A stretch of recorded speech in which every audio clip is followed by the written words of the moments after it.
আসসালামু আলাইকুম ওয়া রাহমাতুল্লাহি ওয়া বারাকাতুহু। আলহামদুলিল্লাহি নাহমাদুহু ওয়া নাস্তাঈনুহু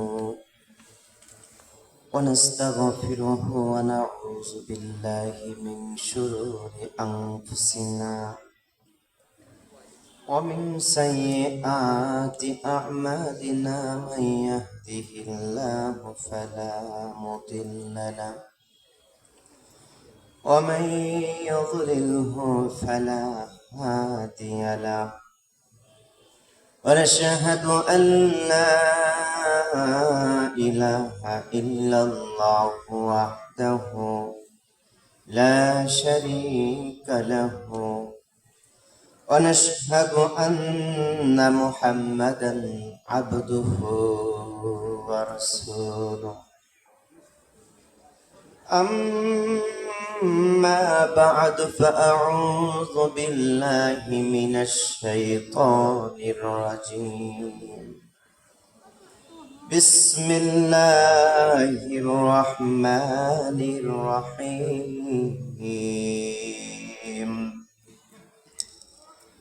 يا أيها الذين آمنوا هل أدلكم على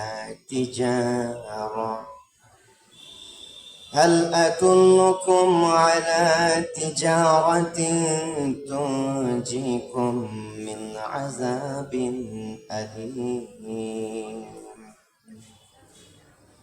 تؤمنون بالله ورسوله وتجاهدون في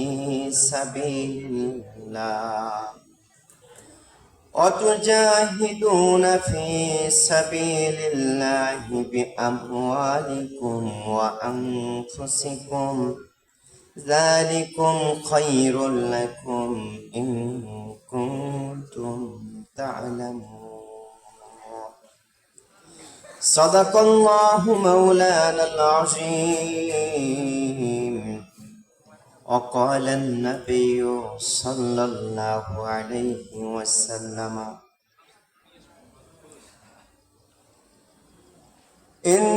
وقال النبي صلى الله عليه وسلم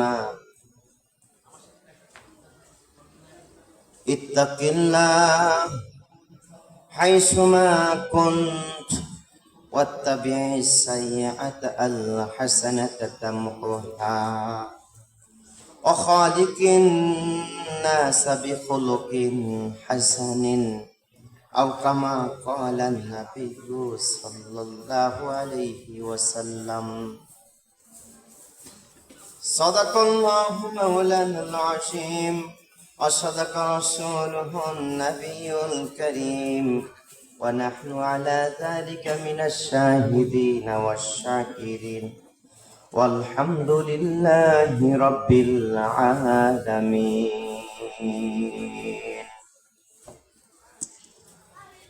বলরামপুর বাজার বাইতুন নূর জামে মসজিদের উদ্যোগে সপ্তম বার্ষিক তাফসিরুল কোরআন মাহফিল এর সম্মানিত সভাপতি সাহেব, অত্যন্ত পরিচিত মুখ,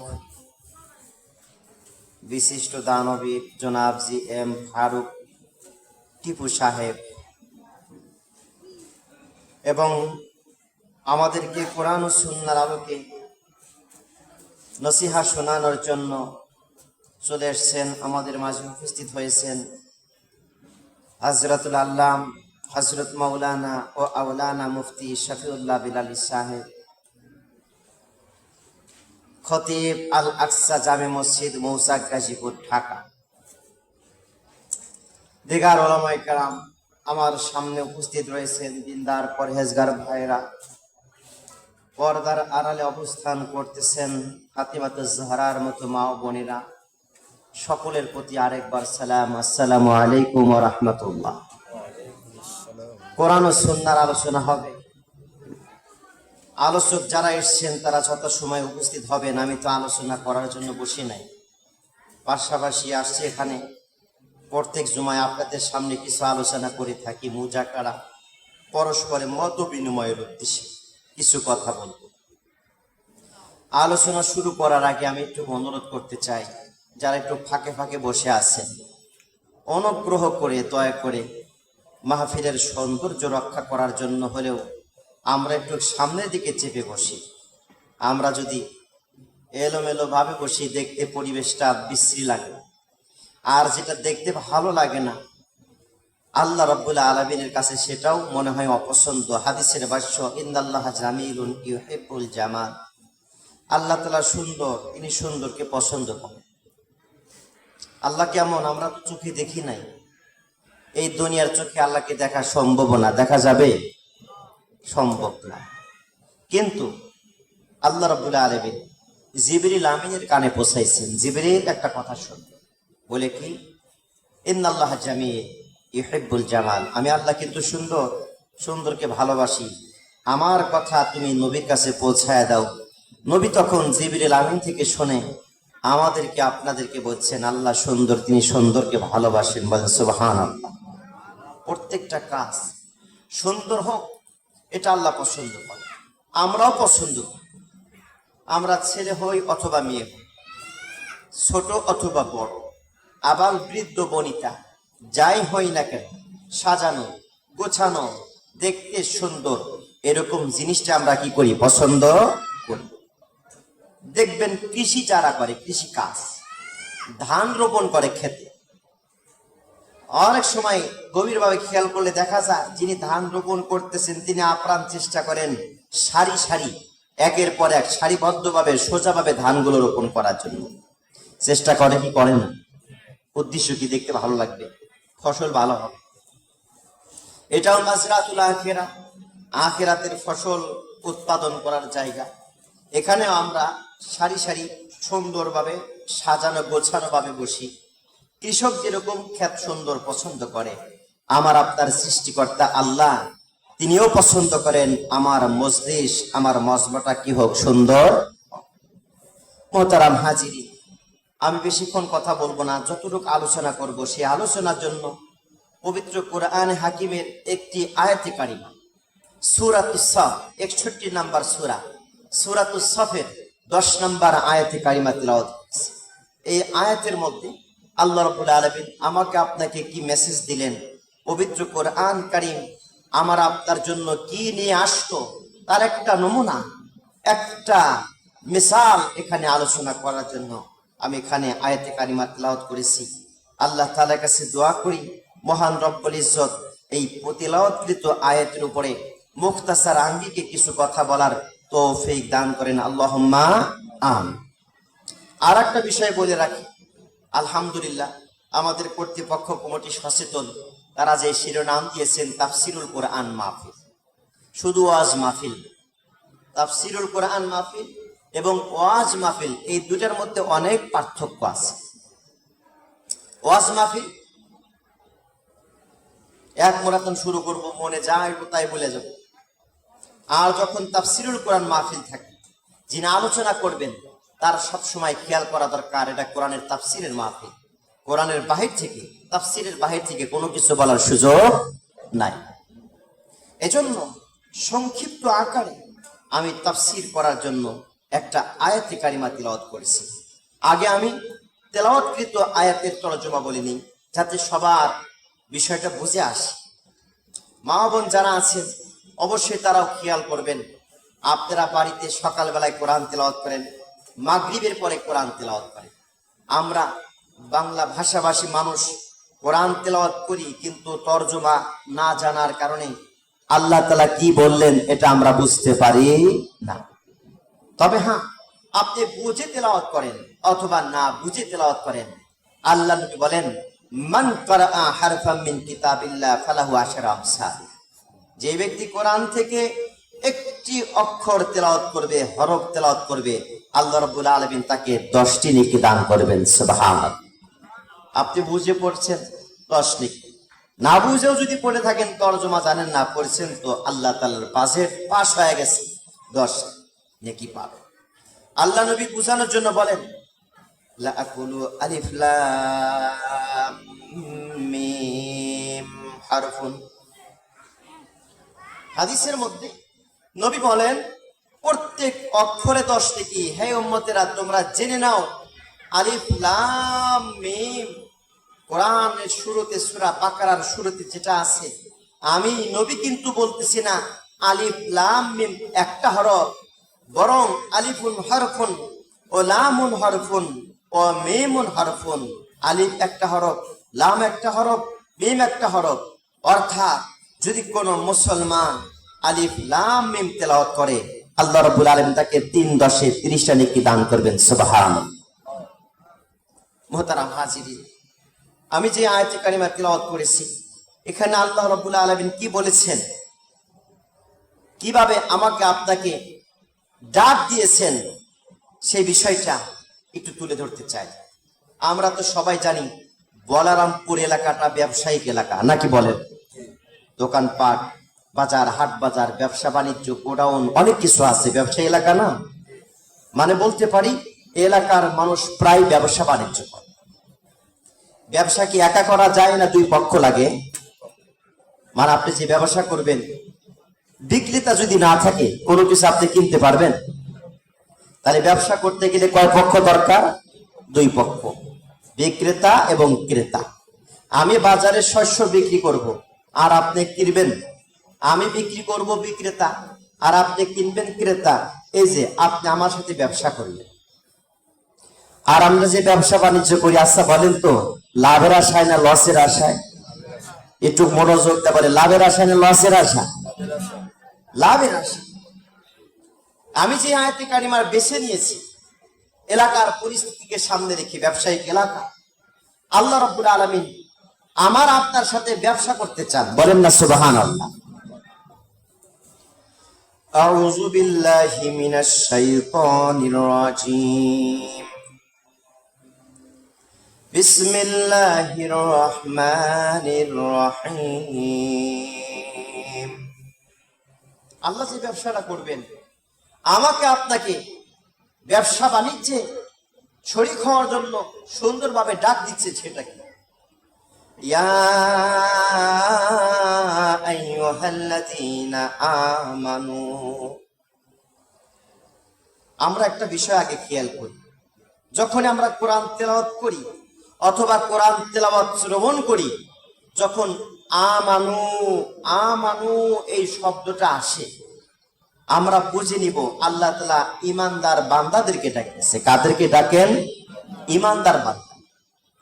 ঈমানদার বান্দা কারা? আমরা। বলেন কারা?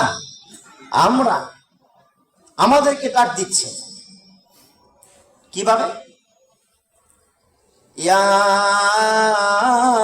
আইয়ুহাল্লাযীনা আমানু, হে ঈমানদারেরা, ইত্তাকুল্লাহ, আমি আল্লাহর এই ভয় করো।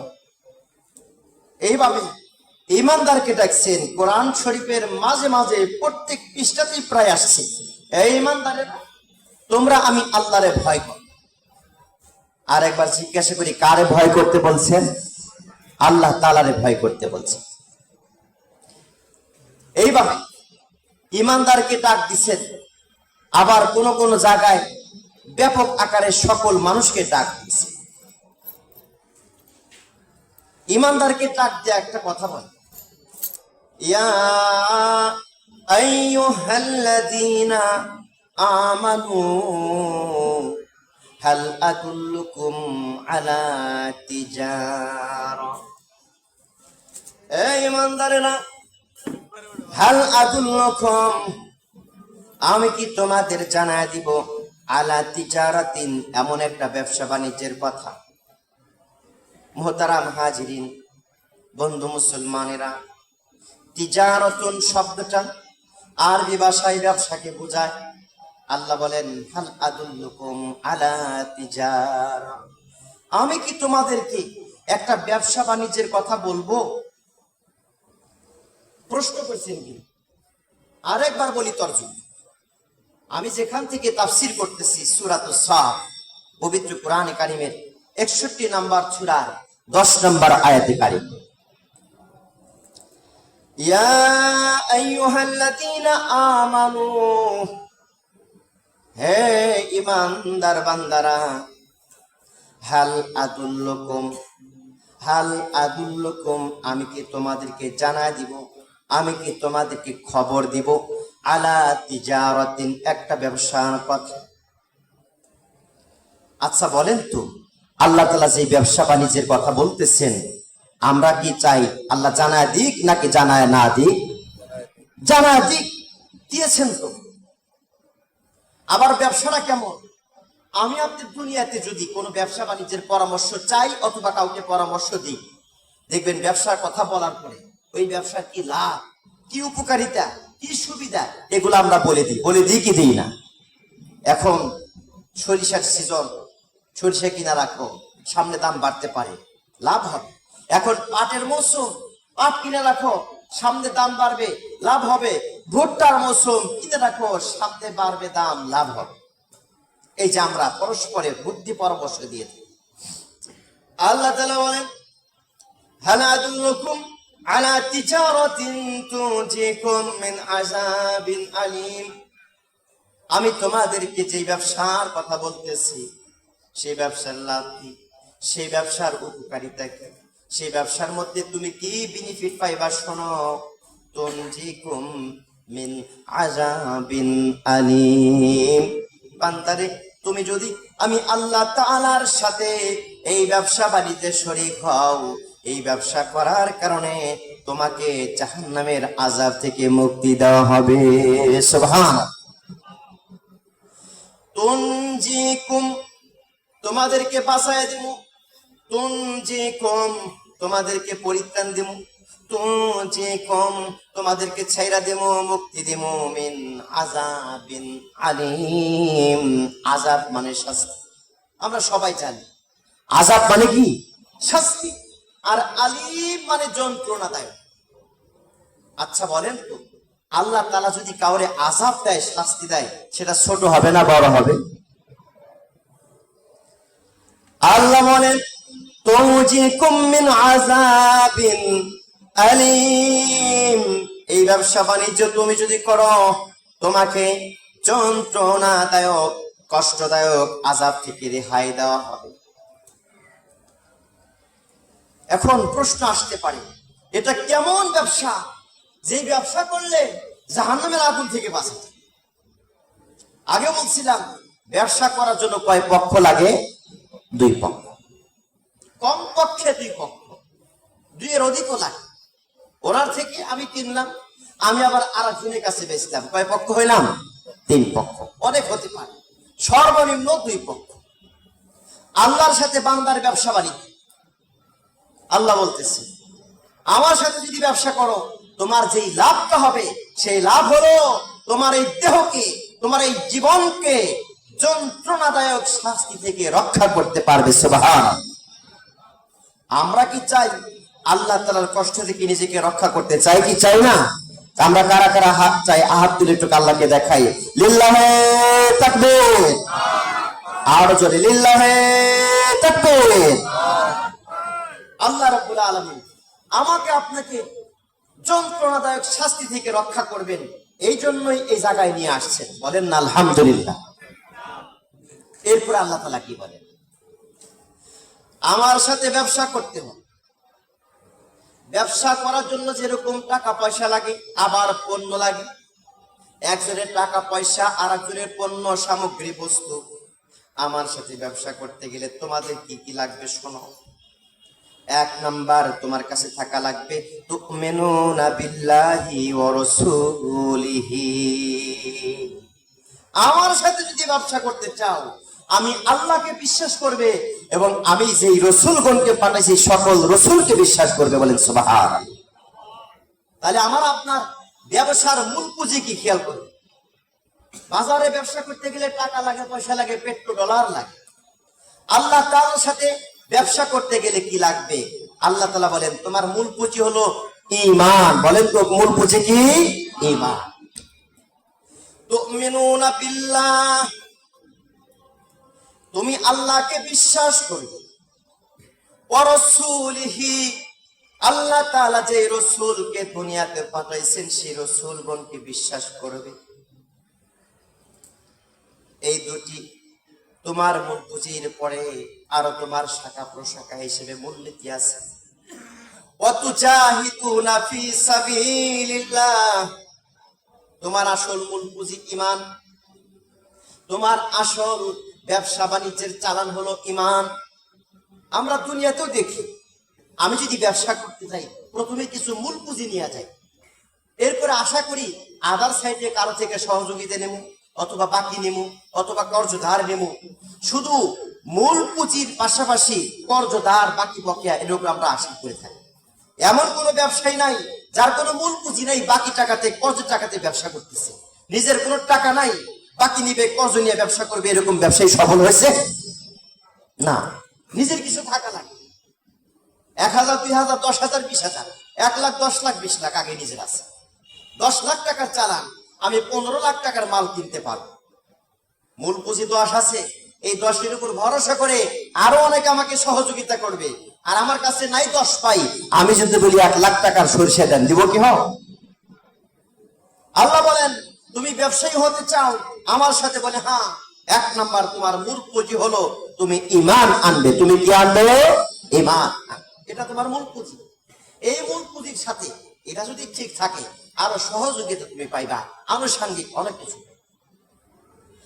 ওয়াতুজাহিদুনা ফি সাবিলিল্লাহি বিআমওয়ালিকুম, এরপরে তোমার ব্যবসা করার জন্য যে পুঁজিটা লাগবে, তুজাহিদুনা ফি সাবিলিল্লাহ, আমার রাস্তায় মানে আল্লাহর রাস্তায় তোমরা জিহাদ করবে। বিআমওয়ালিকুম ওয়া আনফুসিকুম, টাকা পয়সা দ্বারায়, ও আনফুসিকুম তোমার জীবন দ্বারায়। মুহতারাম হাজিরিন, খেয়াল করেন, আল্লাহ 1 নাম্বার বললেন তুমিনুনা বিল্লাহ, আল্লাহ তাআলার উপর ঈমান আনবা, ও রাসূলিহি, রাসূলের উপর ঈমান আনবা, ও তুজাহিদুনা ফি সাবিলিল্লাহ, আমার রাস্তায় জিহাদ করবে, বিআমওয়ালিকুম সম্পদ দ্বারায়, ও আনফুসিকুম জীবন দ্বারায়। পুঁজি 5টা হয়ে গেল।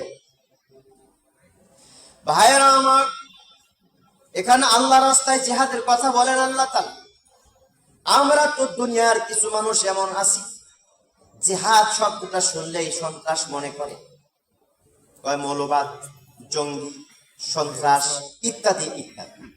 অথচ আল্লাহ তাআলা যে জিহাদের কথা বলছেন, এটা মৌলবাদ, সন্ত্রাস এগুলো না, বরং সন্ত্রাসকে দমন করার বিশেষ একটা মাধ্যম। বলেন সুবহান।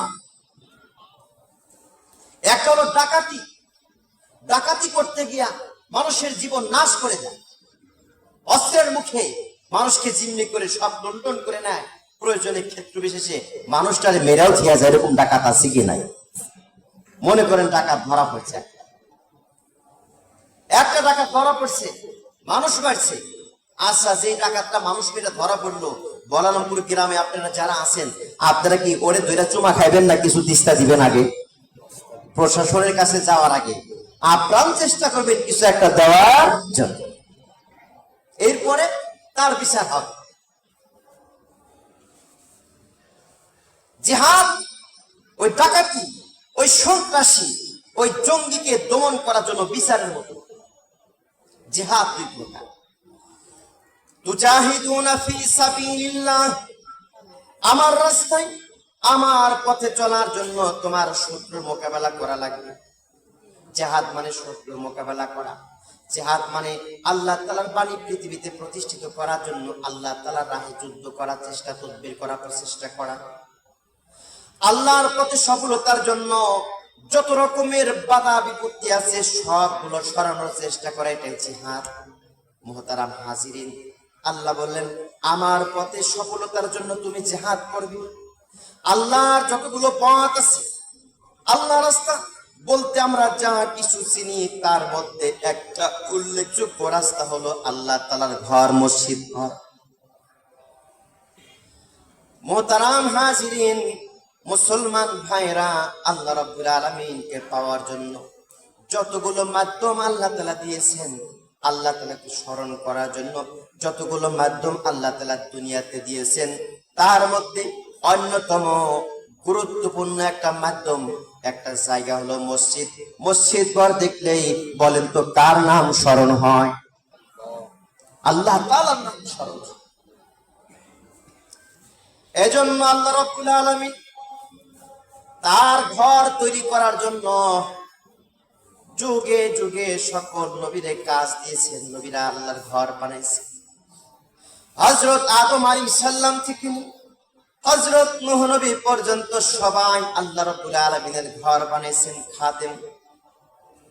হযরত নূহ নবীর প্লাবনের সময় কাবা ঘর ঢেকে পড়ল, হাজার হাজার বছর চলে গেল, কাবা ঘরের কোনো চিহ্ন নাই। এই কাবা ঘরকে আল্লাহ তাআলার ঘরকে আবার নতুন ভাবে তৈরি করার জন্য আল্লাহ রাব্বুল আলামিন হযরত ইব্রাহিম নবীরে সেই মিশর, সিরিয়া, শাম, কেনান থেকে পাঠিয়ে দিলেন এবং বললেন, যান কাবা চত্বরে হেজাজে যান, সেখানে গিয়া আমার ঘর মাটির নিচে চাপা পড়ে আছে, আপনি সেই ঘরটা উদ্ধার করে নতুন ভাবে সংস্কার করেন। ঘর বানানো, মসজিদ বানানো, মসজিদ সংস্কার করা, এটা নবীদের বিশেষ গুরুত্বপূর্ণ একটা কাজ। হযরত ইব্রাহিম আলাইহিস সালাম আল্লাহ তাআলার নির্দেশে সেই শাম, সিরিয়া থেকে আসিয়া এই মক্কার মরুভূমি মাটির নিচে চাপা পড়া জায়গায় কাজ শুরু করলেন। জিবরিল আমিন দেখা দিলেন, এই জায়গাতে আল্লাহ তাআলার ঘর আছে, প্লাবনের সময় ঢেকে পড়ছিল, এখানে খোদাই করেন, দেখবেন চিহ্ন আছে। হযরত ইব্রাহিম নবী আল্লাহ তাআলার ঘর বানাচ্ছেন। যারা হাজী সাহেব আছেন তারা অবশ্যই দেখেছেন, কাবা ঘরের পাশে একটা জায়গা রয়েছে, একটা পাথর রয়েছে, যে পাথরটাকে মাকামে ইব্রাহিম বলে ডাকা হয়। নবী ইব্রাহিম আলাইহিস সালাম ঘর তৈরি করেন, দেওয়াল নির্মাণ করেন, পাথর দেন। আর তার ছেলে ইসমাইল আলাইহিস সালাম ছোট্ট শিশু, তিনি পাথর এনে বাবাকে সহযোগিতা করেন। বন্ধু মুসলমানেরা, বোঝা গেল বাবা যদি কোনো নেক কাজ করার সুযোগ পায়, ওই বাবার জন্য দায়িত্ব হলো তার ছেলেদেরকেও সেই কাজে শরীক করে নেওয়া। ইব্রাহিম নবী ঘর বানাইতেছে, তার ছেলে 15 বছর বয়স, 16 বছর বয়স, তারে কয় পাথর এনে দাও। আমরা তো বাপ মা এমন আছি, আমরা কোনো কোনো ক্ষেত্রে যদি ভালো কাজ করি, ছেলে মেয়েরা এই কাজে শরীক করতে চায়। উদাহরণস্বরূপ, বাবা বুড়া মানুষ, ফজরের আজান হয়েছে, মসজিদে আসতেছে নামাজ পড়ার জন্য, এই বাবা নিজে নামাজ পড়ার জন্য আসে, কিন্তু তার ছেলেরা আসতে বলে না, নেক কাজে সন্তানকে শরীক করে না। ইব্রাহিম নবী আলাইহিস সালাম কাবা ঘর বানায়, আর তার ছেলে ইসমাইল সহযোগিতা করে, এইভাবে ঘর তৈরি হয়ে গেল। আল্লাহ রাব্বুল আলামিন পুরা ইতিহাস কোরআনে তুলে দিয়েছে। নবী আল্লাহর কাছে দোয়া করলেন, রব্বানা তাকাব্বাল মিন্না ইন্নাকা আনতাস সামিউল আলিম। নবী ইব্রাহিম ঘর বানানোর পরে আল্লাহর কাছে দোয়া করতেছেন, হে আল্লাহ, আপনি আমাদের পক্ষ থেকে কবুল করে নেন। মোহতারাম হাজিরিন, মুসলমান ভাইরা, এখানে আমি যেটা বলতে চাই, আল্লাহ রাব্বুল আলামিন আমাকে আপনাকে জানাইয়া দিয়েছেন, যখনই তোমরা কোনো ভালো কাজ করবে, ভালো কাজ করার পরে আমার কাছে সেই ভালো কাজ কবুলের জন্য দোয়া করবে, বলেন সুবহান। উদাহরণস্বরূপ, আপনি মসজিদে 10 টাকা দান করছেন, দান ভালো কাজ, ভালো কাজ না মন্দ কাজ? ভালো কাজ। আপনি আল্লাহর কাছে তখন বলবেন, আল্লাহ, আমার মতো ক্ষুদ্র নগণ্য বান্দার মাধ্যমে তোমার ঘরে যে 10 টাকা দেওয়ার সুযোগ হইলো, এই টাকাটা তুমি কবুল করে। কেন? নবী ইব্রাহিম দোয়া করেন, রব্বানা, এ আমাদের রব, তাকাব্বাল মিন্না, আমাদের পক্ষ থেকে কবুল করে নাও। খেয়াল করেন, বলতেছে একজন নবী ইব্রাহিম, আর শব্দ ব্যবহার করছে বহু বচন, আমাদের পক্ষ থেকে, আমাদের পক্ষ থেকে। মানে আমি যে ঘর তৈরি করার ক্ষেত্রে যে কাজ শুরু করে দিয়েছি, আমাকে যারা সহযোগিতা করছে তারাও নির্মাণকারীর মতোই, অতএব সকলের পক্ষ থেকে এটা কবুল করে নাও। দান করার পরে আল্লাহ তাআলার কাছে দোয়া করা, নামাজ পড়ার পরে আল্লাহ তাআলার কাছে দোয়া করা, কোরআন তেলাওয়াতের পরে আল্লাহ তাআলার কাছে দোয়া করা, আল্লাহ গো, যে ইবাদত বন্দেগী করার সুযোগ হইল তুমি কবুল করে নাও। তুমি যদি সুযোগ না দিতা, আমার মাধ্যমে এই কাজটা হইতো না। অনেক মানুষ বাজারে খাটে আছে, তারা এখানে কোরআনের শোনার জন্য আসতে পারে নাই, আমাকে তুমি সুযোগ দিয়েছো আল্লাহ, এটাও কবুল করে নাও। প্রত্যেকটা ভালো কাজের পরে আল্লাহর কাছে দোয়া করা ইব্রাহিম নবীর সুন্নত, আমার আপনার নবী মুহাম্মদ রাসূলুল্লাহ সাল্লাল্লাহু আলাইহি সাল্লামের বিশেষ সুন্নত। এজন্য আমরা যারা আছি, মা ও বোন পর্দার আড়ালে যারা আছেন, আপনারা সবাই যখনই কোন একটা ভালো কাজ করার সুযোগ পাবেন, ওই চান্সে ওই সুযোগে আল্লাহ তাআলার কাছে কিছু বায়না ধরবেন, কিছু একটা বইলা ফেলবেন। আমাদের ক্ষেত্রে তো অনেক এরকম আছে, ফকির ভিক্ষা চাইলে ফকিরে ধমক দেয়, ধমক দেওয়ার পরে কিছু একটা দিয়া তা বাদে বিদায় দেয়। দান যে করলো, দোয়া করবো কোত্থেকে, রাগ মনে গোসা অনেক লোক। প্রায় 4 মাস না 3 মাস আগে একজন বলতেছে, একজন দরিদ্র বিধবা মহিলা, স্বামী মারা গেছে, ছোট্ট একটা বাচ্চা নিয়ে আসছে ভিক্ষা করার জন্য, ছেঁড়া কাপড় চোপড়। এক বাড়িতে গিয়া ভিক্ষা চাইছে, তো বাপরে বাপ, মনে হয় ওই বাড়িয়ালি বেড়ি যে আছে এই বুদ্ধকে মেরে ফেললে খুশি হয়, এত রাগ। ভাইরা আমার, as-সাদাকাতু তারুদ্দুল বালা, দান সদকা আল্লাহ তাআলার বিপদ আপদ দূর করে দেয়। আপনি আমি হয়তো বুঝি না, টের পেই না, দান সদকার মাধ্যমে আল্লাহ তাআলা রাগ গুসা নিবারণ হয়ে যায়। as-সাদাকাতু তারুদ্দুল বালা, দান এবং সদকা আপনি যদি আল্লাহর রাহে করেন, এর মাধ্যমে বালা মুসিবত দূর হয়ে যাবে, বিপদ আপদ থেকে আপনাকে আল্লাহ তাআলা হেফাজত করবে। অনেক সময় দেখা যায় যেই বিপদটা আইছিল যদি পুরাটা আসতো, আমি কেল্লা ফতে শেষ, কিন্তু কোন রকম বেঁচে যাওয়া হয়, এরকম ঘটনা ঘটে কিনা? উদাহরণস্বরূপ, একটা ঢেল এমন ভাবে আসতেছে, আপনি চোখ বরাবর হঠাৎ করে যে কোনো কারণে নড়াচড়া করছেন, পাশ দিয়ে চলে গেল, চোখ ক্ষতি হইল না, চোখ বেঁচে গেল, অথচ চোখ বেঁচে যাওয়ার কথা। এরকম হয় কি হয় না? অনেক ক্ষেত্রে হয়। আল্লাহ তাআলা এগুলো করেন, বান্দাকে বুঝান। গত পরশুদিন আমার ওস্তাদ আল্লামা মাহমুদুল হাসান সিরাজি দামাত বরকাতুহুম, তার সাথে সাক্ষাৎ করার জন্য গেছিলাম। হুজুর দেখাচ্ছেন, দেখে আমার এখানে রড দেওয়া। বললাম হুজুর কিভাবে? আমি অ্যাক্সিডেন্ট করছিলাম, হোন্ডায় চড়ছিলাম, হোন্ডারা ফালা দিছিল। ফালাইছিল কোন জায়গায়? হাতির ঝিলে। ঢাকার ব্যস্ত নগরে হাতির ঝিল আছে না? যারা গেছেন দেখছিল ওখানে গাড়ি ঘোড়ার অভাব আছে? গাড়ি ঘোড়ার কোনো অভাব নাই। হুজুর বলার পরে বলতেছেন, আমি যেইভাবে ওখানে পড়ে গেছি, অ্যাক্সিডেন্ট হয়েছি, আমার তো বেঁচে যাওয়ার কোনো প্রশ্নই আসে না, আমার মৃত্যু নিশ্চিত। যে পরিস্থিতিতে আমি ছিলাম, তবে আমার দৃঢ় বিশ্বাস আল্লাহ তাআলা আমারে এখনো বাঁচায় রাখছে। কিসের কারণে? একটা দানের কারণে। একটা দান আমি ওই দিন করছিলাম। হুজুর কয়, আমি যখন মাদ্রাসা থেকে বের হই, একজন ফকির গেটে দাঁড়ায় বলতেছে কিছু দাও।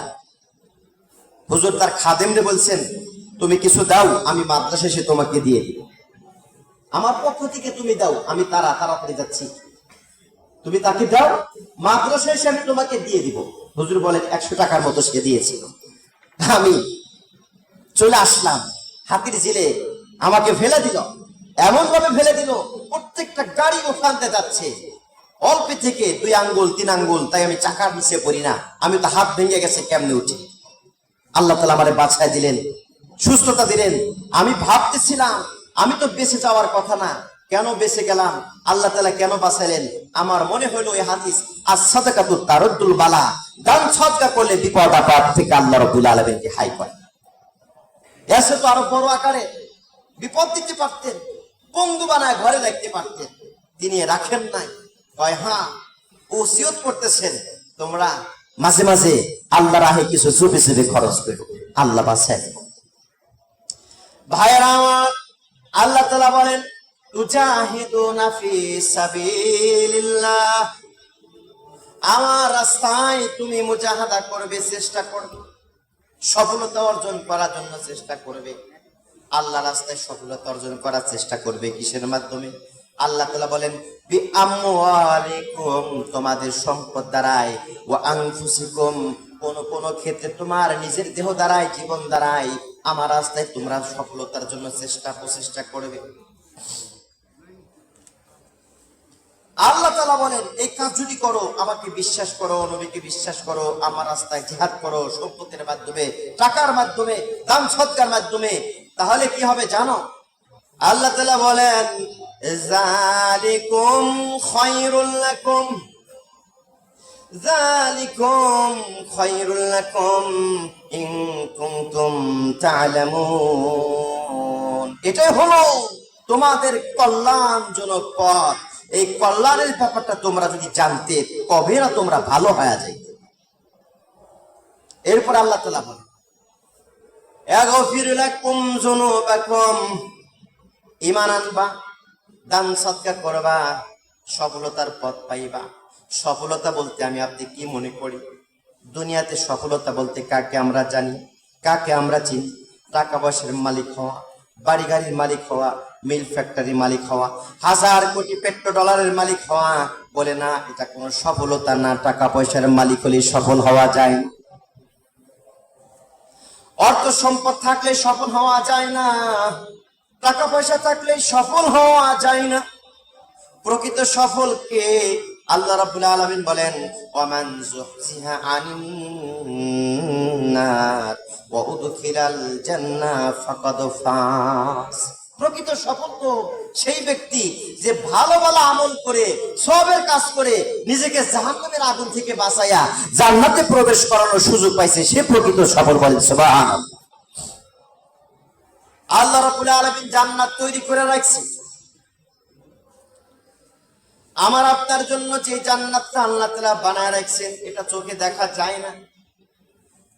আল্লাহ তাআলা একটা হাদিসে কুদসির মধ্যে বলেছেন আ'দাতু লিইবাদিয়াস সালিহিন মা লা আইনুন রাআত ওয়ালা উযুনুন সামিআত ওয়ালা খাতারা আলা কলবি বাশার। আল্লাহ তাআলা বলেন আমার বান্দাদের জন্য আমি যেটা তৈরি করে রাখছি, খেয়াল করেন, আল্লাহ বলেন বান্দার জন্য যেটা বানায় রাখছি, ও জীবনে কোন চোখে দেখে না, দুনিয়ার কোন চোখ দেখে না। ওয়ালা উযুনুন সামিআত, দুনিয়ার কোন কাজ সেটা শোনেও নাই, কেমন আওয়াজ। ওয়ালা খাতারা আলা কলবি বাশার, কারো মনে মনে উদয়ও হয় না। আমরা দুনিয়াতে যে কাজটা করি, প্ল্যান করি, মনে মনে আগে ধান্দা করি, কোথায় যাবো? বেলকুশি যাবো। কি জন্য যাবো?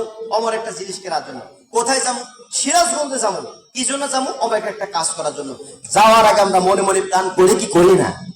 এটাকে খতর আলাল কলব বলে, মনে মনে চিন্তাধারা। আল্লাহ কয় বান্দারে তোর জন্য যা বানাইছি, সারা জীবন মনে মনে যা চিন্তা করবি, ওই চিন্তা দ্বারা আমার সেই তৈরি করা বস্তুর ধারে কাছেও যেতে পারবে না। সুবহান। আচ্ছা বলেন তো, আল্লাহ তাআলা যে বলল তোমার মনে ধান্দা আনে, আল্লাহ কেমনে কয়? আল্লাহ তাআলা কেমনে কয় শোনেন, সূরা তাহার মধ্যে আল্লাহ তাআলা বলেন বিসমিল্লাহির রহমানির রহিম ইন্নাহু ইয়ালামুস সিররা ওয়া আখফা। আমি আল্লাহ তাআলা তোমার মনের খবর জানি।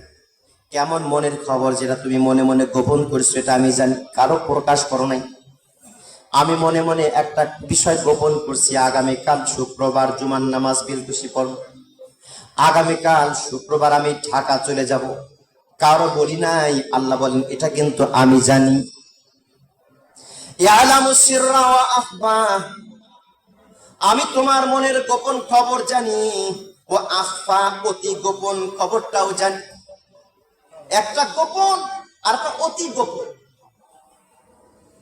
মুফাসসিরিনে কেরাম বলেন গোপন বলতে মনে মনে আমরা ধান্দা করছি, হাজী সাহেবরে বলি নাই, আপনাদের কারো কাছে বলি নাই, আমার যে ধান্দা। উদাহরণস্বরূপ আমি যে আলোচনা এই আয়াতে কারিমে আলোচনা করব, আসার আগে আপনাদেরকে বলছি আমি, কারণ খবর দিছি, মনে মনে রাখছি, প্রকাশ করি নাই, মুখে বলি নাই, মনে মনে আছে। আল্লাহ কয় এটা আমি জানি, এটা গোপন। আর অতি গোপন ও আখফা, অতি গোপন ও আখফা, অতি গোপন বলতে মুফাসসিরিনে কেরাম বলেন বান্দা আজ থেকে উদাহরণস্বরূপ 10 বছর পরে, 100 বছর পরে, 50 বছর পরে মনে মনে যেটা আইব, এখন আয় নাই, 10 বছর পরে আসবে। আচ্ছা বলেন তো 10 বছর পরে আমার মনে কি হবে আমি আপনি জানি? আল্লাহ বলেন ওইটাও আমি জানি। এজন্য বন্ধু মুসলমান, আল্লাহ তাআলা কয় ইয়াগফিরু লাকুম যুনুবাকুম, আমার সাথে ব্যবসা যদি করতে চাও তোমার লাভ আছে কয়েকটা। তুমি ক্রেতা আমি বিক্রেতা, তুমি মানুষ ক্রেতা আমি আল্লাহ তাআলা বিক্রেতা, আমার সাথে যদি ব্যবসা করতে চাও তোমার কয়েকটা লাভ হবে। 1 নম্বর লাভ হলো তুমি মানুষ হিসাবে, তুমি বান্দা হিসেবে জীবনে অনেক অন্যায় কাজ করেছো, অনেক পাপ কাজ করেছো, গুনার কাজ করেছো। আমার সাথে যখন তুমি সওদাগার হবা, ব্যবসা করবা, আমি আল্লাহ তাআলা ইয়াগফিরু লাকুম যুনুবাকুম, তোমার গুনাহগুলো ক্ষমা করে দিব। সুবহানাল্লাহ। আমরা বাংলায় বলি সৎসঙ্গে স্বর্গ। ভালো যে সে চায় তার কাছে ভালো থাকুক, আর যে মন্দ সে চায় তার কাছে কি আসুক, মন্দ আসুক। আচ্ছা আল্লাহ তাআলা দোষমুক্ত, গুণমুক্ত, পূর্ণ পবিত্র, এর মধ্যে কোনো সন্দেহ আছে? ব্যবসা করবো কার সাথে? আল্লাহর সাথে। আমি কাস্টমার, ক্রেতা, আর আল্লাহ তাআলা বিক্রেতা। আমার মধ্যে দোষ দেওয়া ভরপুর, গুনাহ দেওয়া ভরপুর, আল্লাহ তাআলার মধ্যে কোনো দোষ নাই। আল্লাহ কয় তুমি আমার সাথে ব্যবসা করতে গেলে তো তোমাকে দোষ মুক্ত করা লাগবে, তোমাকে পরিষ্কার করা লাগবে। তোমার 1 নম্বর তোমার লাভ হলো আমি তোমাকে কি করবো, ইয়াগফিরু লাকুম যুনুবাকুম, আমি আল্লাহ তাআলা তোমার গুনাহগুলো ক্ষমা করে দিব। বন্ধু মুসলমান, আল্লাহ তাআলা বলেন গুনাহ ক্ষমা হওয়ার পরে কি তুমি জানো তোমার যে গুনাহ শেষ হয়? একটা জিজ্ঞাসা করি, আল্লাহ তাআলা যে আমার আপনার গুনাহ কি ক্ষমা করতে পারেন, এর মধ্যে কোনো সন্দেহ আছে? আবার বলেন কোনো সন্দেহ আছে? আল্লাহ রাব্বুল আলামিন গুনাহগুলো ক্ষমা করে দিবেন। আমার আপনার দান সদকা, আমার আপনার নামাজ কালাম, ইবাদত বন্দেগী, ব্যবসা বাণিজ্য সবকিছু যদি ইবাদত হয়, আল্লাহ তাআলা বলেন এর কারণে তোমাকে আমি ক্ষমা করে দিব। তোমার জীবনে কোনো গুনাহ থাকবে না, তোমার জীবনে কোনো কালিমা থাকবে না, তোমার জীবনে কোনো দোষ থাকবে না। আমি আদমরে প্রথম বানাইলাম, তার কলব মুক্ত, পরিষ্কার পরিচ্ছন্ন, জান্নাতে দিলাম। আমার আদমের সন্তানরা যতদিন পর্যন্ত কলব পরিষ্কার পরিচ্ছন্ন না হবে তাকে আমি জান্নাতে দিব না। তুমি যেহেতু আমার সাথে ব্যবসা বাণিজ্য করার জন্য এসেছো, আমি তোমার কলবকে পরিষ্কার করলাম, তোমার গুনাহকে ক্ষমা করলাম, তোমাকে পবিত্র করে দিলাম, তুমি গুনাহমুক্ত। আর যারাই গুনাহমুক্ত হবে আল্লাহ তাআলা বলেন ওয়াইদখিলকুম জান্নাত, তোমাকে জান্নাতে ঢুকায় দেব। বলেন সুবহান। তাহলে আল্লাহ তাআলার সাথে ব্যবসা করার শেষ ফলাফল জান্নাতে যাও। আল্লাহ তাআলার সাথে ব্যবসা করার শেষ ফলাফল জান্নাতে যাও। জান্নাতটা আবার কেমন? আল্লাহ রাব্বুল আলামিন বলেন জান্নাতিন তাজরি মিন তাহতিহাল আনহার। এই যে যে জায়গায় বসে ওয়াজ করতেছে, এই জায়গার প্রশংসা আপনারা যারা আছেন হয়তো তারা করেন না, যারা দূর থেকে আসে একদিন দেখে প্রশংসা করে। নদীর উপরে ছাদ করা, মুক্ত বাতাস, নির্মল বাতাস, এই যে নিচে পানি আছে, বন্যা দিনে দেখতে সুন্দর আরো বেশি লাগে। যখন পানি বেশি, বন্যা, তখন এটা সুন্দর বেশি লাগে না কম লাগে? মানুষ যখন বাড়ি গাড়ি করে, খেয়াল করবেন যদি নদী নালা না থাকে, টাকা পয়সা খরচ করে হলেও সেখানে নদী বানায়, খাল বানায়, পুষ্কুনি বানায়। যারা গুলশান, বাড়িদারা, বসুন্ধরা, ভিআইপি এলাকা দেখছেন, টাকা পয়সা যদি থাকে বাড়ির ছাদেও একটা সুইমিং পুল বানায়, সাঁতার কাটার জন্য একটা পুকুর করে বাড়ির ছাদে। মানে মানুষ যেখানে থাকে সেখানে পানির কল্লোল, পানির আওয়াজ হোক তা সে চায়। পানি থাকুক, যদি ছাদে না করে তাহলে লেক বানা, বাড়ি থাকবে, মাঝখান দিয়ে একটা লেক থাকবে, পানির নহর থাকবে। যেরকম গুলশান লেক, বাড়িদারা লেক, ওরকম ধানমন্ডি লেক, নদী তৈরি করা, কৃত্রিম নদী তৈরি করা। মানে বাড়ি করবে, জানালাতে দেখবে যে ওই যে পানি যাচ্ছে, পানি দেখা যাচ্ছে। এটা মানুষ চায়? কেন চাবে না? আল্লাহ তাআলা কয় তোমার জন্য আমি যে জান্নাতটা বানায় রাখছি, সেই জান্নাতের নিচ দিয়ে এরকম পানির নহর থাকতে। বলেন সুবহান। ইদখিলকুম জান্নাতিন তাজরি মিন তাহতিহাল আনহার, আমি তোমাদেরকে এমন একটা জান্নাত দিব, যে জান্নাতের তলদেশ দিয়া, যে জান্নাতের নিচ দিয়া ঝর্ণা সমূহ, নদী নালা সমূহ চালু রয়েছে। এরপরে বলেন ওয়া মাসাকিনা তাইয়্যিবাতান, আমার সাথে ব্যবসা বাণিজ্য করলে তোমার এমন একটা ঘর দিব যে ঘর পবিত্র, ঘরে কোনো গন্ধ থাকবে না, ঘরে কোনো আবর্জনা থাকবে না, ঘরে কোনো অপরিচ্ছন্ন ব্যবস্থা কিচ্ছুই থাকবে না, সবকিছু মনোমুগ্ধকর। মাসাকিনা তাইয়্যিবাতান ফি জান্নাতি আদন। সংক্ষিপ্ত কথা, আমার সাথে যে ব্যবসা করবে আমি তাকে জান্নাতের 8টি স্তরের মধ্যে একটা স্তর হলো জান্নাতে আদন, আদন নামক জান্নাতের মালিক বানায় দেব। বলেন সুবহানাল্লাহ। ভাইরা আমার, আদন নামক জান্নাতের মালিক হইলে কি হবে? আল্লাহ তাআলা কয় যালিকাল ফাওজুল আযীম। এটাই হলো সবচেয়ে বড় সফলতা। তুমি দুনিয়ার জীবনে অনেক কিছু করছিলা, আমার সাথে ব্যবসা বাণিজ্য করার কারণে তোমারে পবিত্র করলাম, পরিষ্কার করলাম, পরিশেষে তোমারে জান্নাতের মেহমান বানালাম। এই যে মেহমান যে হয়েছো, এটাই তোমার জীবনের সবচেয়ে বড় সফলতা। এই সফলতা আমরা চাই কি চাই না? আমরা চাই কি চাই না? কারা কারা চাই? হাত তুলে আল্লাহকে দেখায় না রে তাকবীর। আল্লাহ কবুল করে। আজকে আমরা যে মসজিদকে কেন্দ্র করে এত সুন্দর একটা ঝলমলে ব্যবস্থার কোনা করতে পেরেছি বা আয়োজন হয়েছে, আমরা আসতে পেরেছি। আমরা যারা বেঁচে আছি, শুধু এরাই এখানে শরীক না, যারা মারা গেছে তারাও শরীক আছে। আমি তো সেটা মনে করি, আপনি যদি এখন 100 কোটি টাকা দান করেন, এই মসজিদ যখন ভাঙ্গা ছিল ওই সময় যদি কেউ আটা না দিয়ে থাকে, সে আগে চলে গেছে। কারণ তখন আটা না দেওয়া চারটিখানি কথা। অনেকে টাকা দিয়া, জাকাত দিয়া, জমি দিয়া, বুদ্ধির পরামর্শ দিয়া বিভিন্ন ভাবে সহযোগিতা করেছেন, তারা আজকে দুনিয়াতে নাই, অন্ধকার কবরে চলে গেছে। আমি আপনি দোয়া করি এই তাফসীরুল কোরআন মাহফিল থেকে আল্লাহ এই আজকের মাহফিলের উসিলায় তারা অন্ধকার কবরে চলে গিয়েছে, যারা মসজিদের খাদেম ছিল, মসজিদের মুসল্লি ছিল, মসজিদে দান করত, মসজিদের রক্ষণাবেক্ষণের জন্য যারা যত্নবান হইতো, টাকা দিয়া, পয়সা দিয়া, বুদ্ধি শ্রম দিয়া, নামাজ পড়ে, আল্লাহ রাব্বুল আলামিন তাদের সকলকে জান্নাত নসিব করেন। আল্লাহুম্মা আমিন। আর জোরে বলেন আল্লাহুম্মা আমিন। ভাইরা আমার, قال النبي صلى الله عليه وسلم من بنى لله مسجدا بنى الله له بيتا في الجنة। আল্লাহ নবী সুস্পষ্টভাবে হাদিসের মধ্যে বলেন, মান বানা লিল্লাহি মাসজিদান, যেই বান্দা আল্লাহ তাআলাকে রাজি খুশি করার জন্য মসজিদ বানাইবে, আল্লাহ তাআলা বলেন বানাল্লাহু লাহু বাইতান ফিল জান্নাহ। দুনিয়ার জমিনে বান্দা আমার নাম উচ্চারণ করার জন্য, দুনিয়ার জমিনে বান্দা আমার জিকির করার জন্য, দুনিয়ার জমিনে বান্দা আমাকে সেজদা করবে, তার পরিবেশ সুন্দর করার জন্য মসজিদ বানাইলো। এর খাতিরে, এর বদৌলতে আমি আল্লাহ তাআলা আমার এই বান্দার জন্য জান্নাতের মধ্যে একটা ঘর বানায় দিই। বলেন সুবহানাল্লাহ। মান বানা লিল্লাহি মাসজিদান, যে আল্লাহ তাআলাকে খুশি করার জন্য মসজিদ বানায়, বানাল্লাহু লাহু বাইতান ফিল জান্নাহ। সুস্পষ্ট হাদিস, তার জন্য একটা জান্নাতে ঘর দিবে। আমি আপনাদের সামনে বলছি, তাফসীর করব, তাফসীরই করার উপর আছে, তারপরেও একটু বেশা, একটু উদাহরণ দৃষ্টান্ত দিচ্ছি এটা বোঝার জন্য। আল্লাহর ঘর বানাইলে আল্লাহ তাআলা জান্নাতে ঘর বানাইবেন। একটা দান প্রকাশ্যে করা, আবার দান গোপনে করা। আল্লাহ তাআলা তো আগে বলছেন আমি প্রকাশ্য জানি, গোপনও জানি। গোপন বলতে তোমার মনে যেটা আছে, আসে না, এখন আসবে, সেটাও আমি জানি। যারাই যেভাবে দান করুক আল্লাহ রাব্বুল আলামিন সেগুলো জানেন, জানা অনুপাতে বদলায়।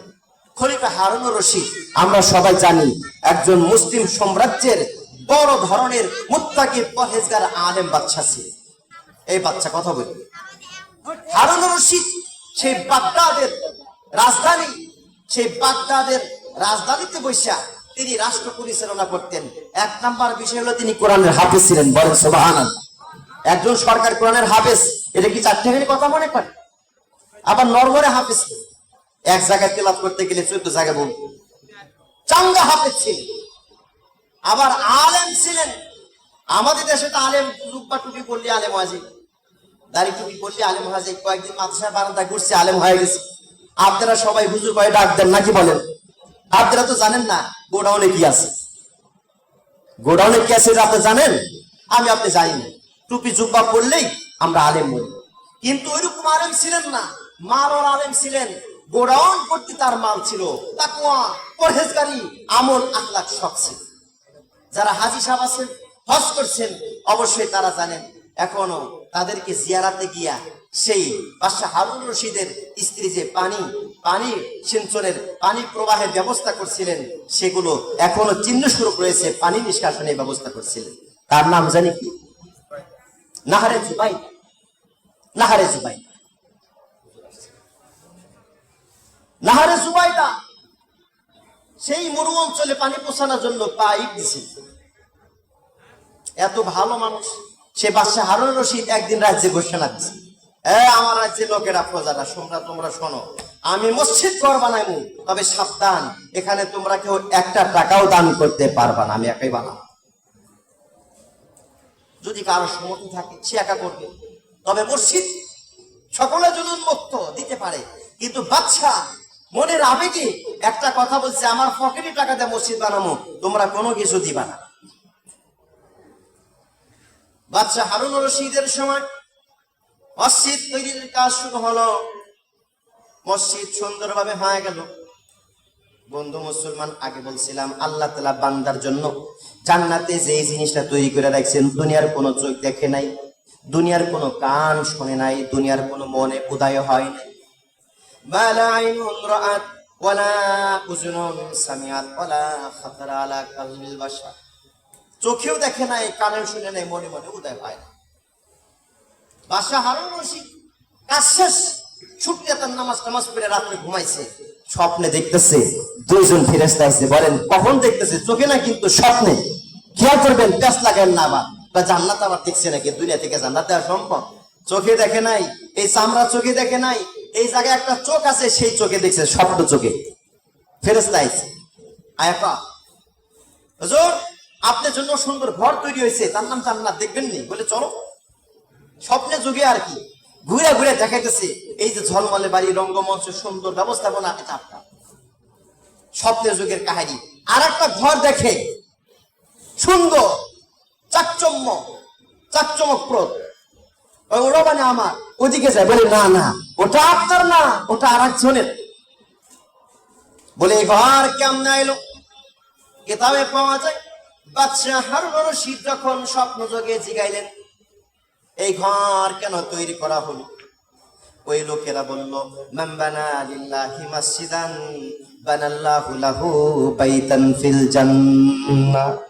আল্লাহ নবী বলেছেন, যে ব্যক্তি আল্লাহকে খুশি করার জন্য, আল্লাহকে সেজদা দেওয়ার জন্য ঘর বানাইবে, মসজিদ বানাইবে, তার পুরস্কার স্বরূপ আল্লাহ তাআলা জান্নাতে ঘর বানাইবে। আপনি আল্লাহকে খুশি করার জন্য ঘর বানাইলেন, আপনাকে আল্লাহ রাব্বুল আলামিন পুরস্কার স্বরূপ জান্নাত বানায় দিয়েছেন। বলেন সুবহানাল্লাহ। তো ওই ঘরটা কার? বলে ওটা আপনার না, আপনার রাজমিস্ত্রির মধ্যে একটা জোগাইলা ছিল, সেই জোগাইলার ঘর ওটা। হয় কিভাবে সম্ভব? কারণ আমার ঘোষণা ছিল রাষ্ট্রের মধ্যে সুন্দর মসজিদ হবে, কারো টাকা পয়সা দেওয়ার সুযোগ নাই, আমি না করে দিয়েছিলাম, কেউ টাকা দিতে পারবে না। আবার তার জন্য কেন জান্নাতে ঘর তৈরি হইল? সেই লোকেরা স্বপ্ন যোগে তারে বলেন, আপনি যে ঘোষণা করছেন টাকা দেওয়া যাবে না, এই ঘোষণা সকল প্রজার অন্তরে ভয় তৈরি করছে, কেউ দিতে সাহস পায় না। কারণ বাদশাহ বলছে টাকা দেওয়া যাবে না, দিলি তো যদি জেলে ভরে ফেলে, অপরাধী নিজেকে মনে করছে সবাই। তবে আপনার কর্মচারীদের মধ্যে, জোগালের মধ্যে, মিস্ত্রির মধ্যে একজন ব্যক্তি ছিল, তিনি কোনো টাকা পয়সা দান করে নাই, তিনি কিছু টাকা পয়সা দেয় নাই। এই মসজিদটা তৈরি করার সময় 3টা পাথর দিয়েছিল। সুবহানাল্লাহ বলেন। কয়টা পাথর? 3টা পাথর। আপনার সেই রব্বুর রহমানকে বলেন, সে 3টা পাথর দিল, কেন দিল, কিভাবে দিল, কি তার মাকসাদ ছিল, তাকে বলেন। এইভাবে বলতে বলতে স্বপ্ন ভেঙে গেল, ঘুম ভেঙে গেল, তিনি জাগ্রত হলেন, ফজর পড়লেন। ফজর পড়ার পরে তার যে রাজমিস্ত্রি গুলো ছিল, কর্মচারী ছিল, সকলকে দাওয়াতের ব্যবস্থা করলেন। তোমরা যারা মসজিদ বানায় দিয়েছো, তোমাদের সকলকে আমি একটা অনুষ্ঠান করে খাওয়াইতে চাই, খুশি হিসেবে দাওয়াত দিতে চাই, তোমরা সবাই চলে আইবা। বাদশা দাওয়াত দিয়েছে, রাজমিস্ত্রি, কর্মচারী, জোগালা টোগালা সবাই গেছে। বাদশাহ খাবার পরিবেশন করার পরে সকলকে সামনে লইয়া বললেন, তোমাদের মধ্যে আব্দুর রহমান কে আছো? বলে আমি জাহাপনা, আমি আব্দুর রহমান। বলে তোমাকে একটা কথা জিজ্ঞাসা করি, আমি রাষ্ট্রের মধ্যে মসজিদ বানানোর জন্য ঘোষণা করছিলাম, আমার মসজিদের মধ্যে টাকা দেওয়া নিষেধ, তুমি কি দিছো বলো? ভয়ে থরথর করে কাঁপ। বাদশা বলে ভয় পাওয়ার কিছু নাই রে বান্দা, কেন ভয় পাবি? কিছু তো নাই, তুই কি করছো আমার একটু বলো। বলে হুজুর, আপনি আইন জারি করছিলেন টাকা পয়সা দান সদকা দেওয়া যাবে না, আমি দিতে সাহসও পাই নাই। তবে আমার প্রত্যেক জমিতে, বাবার জমিতে কুয়া খনন করার সময় কুয়ার মধ্যে দামি দামি সুন্দর দুইটা সাদা পাথর পাইছি, দেখতে খুবই সুন্দর মনে হয়েছে। আমি একটা পকেটে করে নিয়ে আসছিলাম, আর মনে মনে ভাবতেছিলাম, বাদশা তো বলছে কোনো টাকা পয়সা দান করা যাবে না, আমি তো টাকা পয়সা দান করতে পারবো না। তবে চুপে চুপে এত মহৎ একটা গুরুত্বপূর্ণ কাজে টাকার পরিবর্তে চুপে চুপে আমার বাবার জমিন থেকে খোদাই করে আনা 3টি পাথর আমি চুপে চুপে দান করব। এই কথা বলার পরে বাদশা হারুন রশিদ বলেন, আরে বান্দা, তুমি যে চুপে চুপে 3টা পাথর দান করেছো, তুমি চুপে চুপে দান করেছো, এটা চুপে চুপে গোপনে থাকে নাই, এটা আল্লাহ রাব্বুল আলামিন জেনে নিয়েছেন। পাথর দিয়া সহযোগিতার কারণে আল্লাহ তাআলা আমাকে যেরকম পুরস্কার দিয়েছেন, তোমার জন্য আল্লাহ তাআলা সুন্দর পুরস্কার তৈরি করে রাখছেন। সুবহানাল্লাহ। সংক্ষিপ্ত কথা, আমি যে তাফসিরুল কোরআন, যেহেতু মাহফিল তাফসিরুল কোরআন, এই জন্য তাফসির করতেছিলাম সংক্ষিপ্ত আকারে, মসজিদের সাথে সম্পৃক্ত 2-4টি কথা বললাম। যা কিছু ভুল ভ্রান্তি হয়েছে এটা আমার পক্ষ থেকে, আমি এই জন্য আল্লাহর কাছে ক্ষমা চেয়ে নিচ্ছি। আল্লাহ, এই তাফসির করতে গিয়ে যদি কোনো তাফসির রায় হয়ে থাকে, মন গড়া ব্যাখ্যা হয়ে থাকে, আপনি ক্ষমা করেন। পাশাপাশি আপনাদের কাছে দোয়া চেয়ে নিচ্ছি, আপনারা দোয়া করবেন আল্লাহ যেন আমাকে ক্ষমা করে দেন। এবং এই আয়াতে কারিমের মধ্যে আল্লাহ রাব্বুল আলামিন যে ব্যবসা বাণিজ্যের কথা, যে লাভের কথা বলছেন, আমাদের সকলকে আল্লাহ তাআলার সাথে বেচাকিনি ব্যবসা বাণিজ্য করে সেই লাভ, সেই পুরস্কার অর্জন করার তৌফিক দান করেন। আল্লাহুম্মা আমিন। ওয়া আখিরি দাওয়ানা আলহামদুলিল্লাহি রাব্বিল আলামিন। আসসালামু